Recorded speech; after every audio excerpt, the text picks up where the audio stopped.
Anthropic to resellers, stop selling access to Claude. Libre Office developer claims Microsoft banned his account without warning. Ontario cancels their $100 million Starlink deal. Wi-Fi signals can now monitor you in your home. And Canada makes a huge announcement in wind power off the coast of Nova Scotia. Welcome to #Trending. I'm your host, Jim Love. Let's get into it. Anthropic has a message for enterprising developers. Stop reselling Claude. In a blog post this week, the AI company behind the Claude family of models said it's cracking down on third-party services that resell access to its chatbot, often using free tier accounts. Some were charging for convenience, while others sold access as if they were the provider. Anthropic says this violates its terms of service, which prohibit reselling, reverse engineering, or impersonating the Claude API. It's already suspended multiple accounts and says enforcement will continue. To curb the abuse, the company has also introduced new usage limits.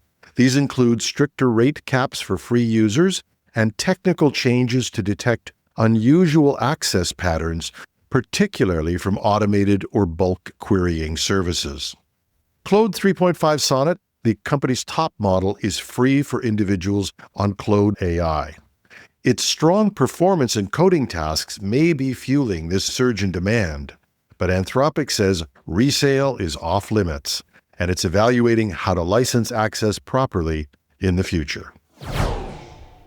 A longtime Libre Office developer, the open source product that I guess competes with Microsoft Office, says that Microsoft banned his personal account without warning and then rejected his appeal without explanation.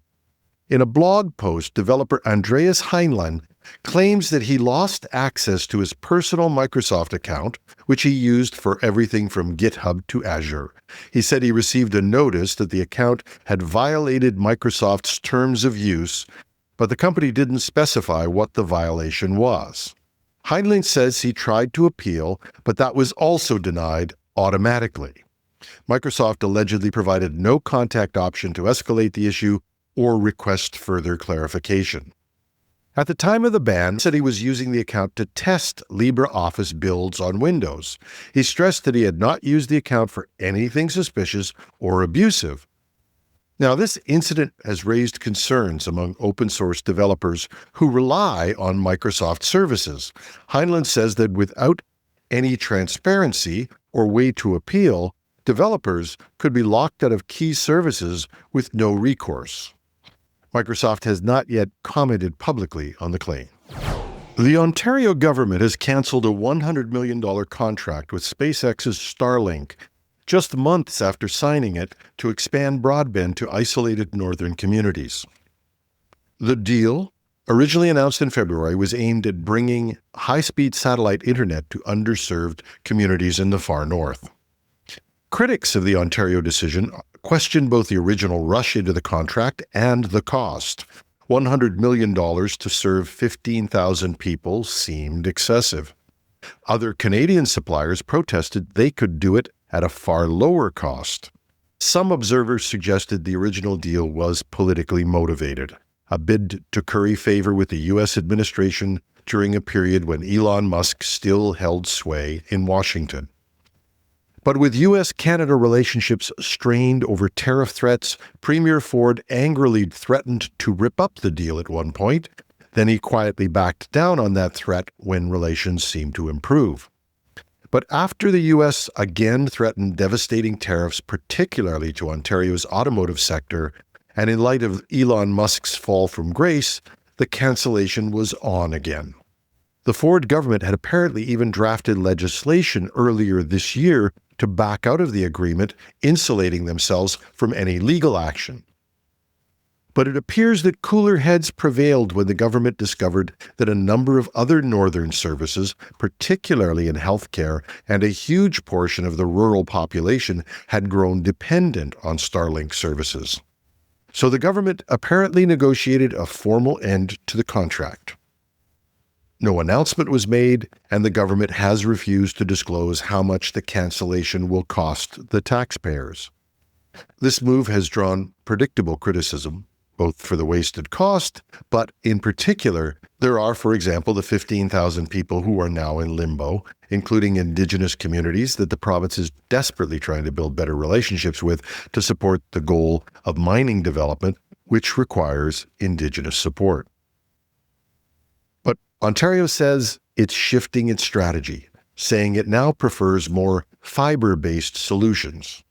That may be a nod to the Canadian firms who had originally protested the deal. But critics note that building fiber in remote regions, especially in the terrain of Northern Ontario, is costly and slow, and that cancelling a working satellite deal could delay progress on rural connectivity. As far as satellites go, any hope for a Canadian satellite network is years away. But recently, the European Union has invited participation in IRIS-2, a sovereign broadband satellite network designed to reduce dependence on providers like Starlink and Amazon's Kuiper. Is the timing of these two announcements coincidental? I guess we'll find out.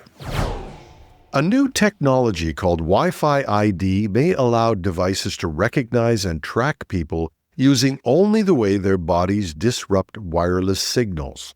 No phone, no wearable, no login required. Researchers at the University of California, San Diego, demonstrated the system, which works by analyzing how a person's body shape and movement alter ambient Wi-Fi signals in a space. The system then creates a unique signature, similar to a biometric fingerprint, that can identify individuals with 95% accuracy after just a few minutes of walking nearby. The tool doesn't require a special sensor on the person being tracked, just a commodity Wi-Fi router and a trained model. The researchers say it could be used to improve smart home devices or enhance security systems. But privacy advocates are sounding the alarm.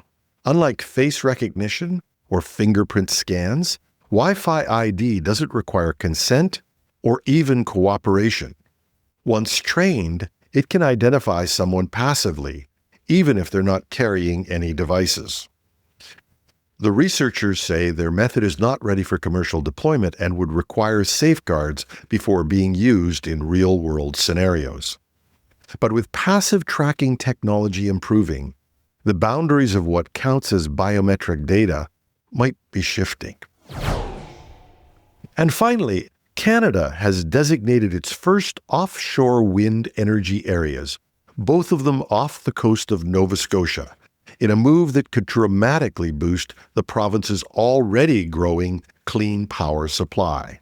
The two zones announced Monday by federal and provincial officials are near Goldboro and west of Cape Breton. You can check it out on a map. Together, they could support up to 5 gigawatts of offshore wind in the first stage of the project. Now, that's more than double Nova Scotia's current peak electricity demand, which is about 2.4 gigawatts. And Nova Scotia already produces a substantial share of its power from wind and solar. But this new offshore development could create a massive surplus of clean energy, enough to export to other provinces or power energy-intensive industries like cloud computing, AI data centers. The Canadian federal government plans to auction the first leases by 2025 and has set a national goal of 15 gigawatts of offshore wind capacity by 2035. The designated zones mark the first time Canada has formally mapped out areas for offshore wind, bringing real momentum to a sector long considered full of potential, but slow to materialize. Canada's new Prime Minister, Mark Carney, has made promises to make the country an energy superpower, but critics wondered how he would accommodate green energy in his plan. They might be seeing the first evidence of that strategy unfolding.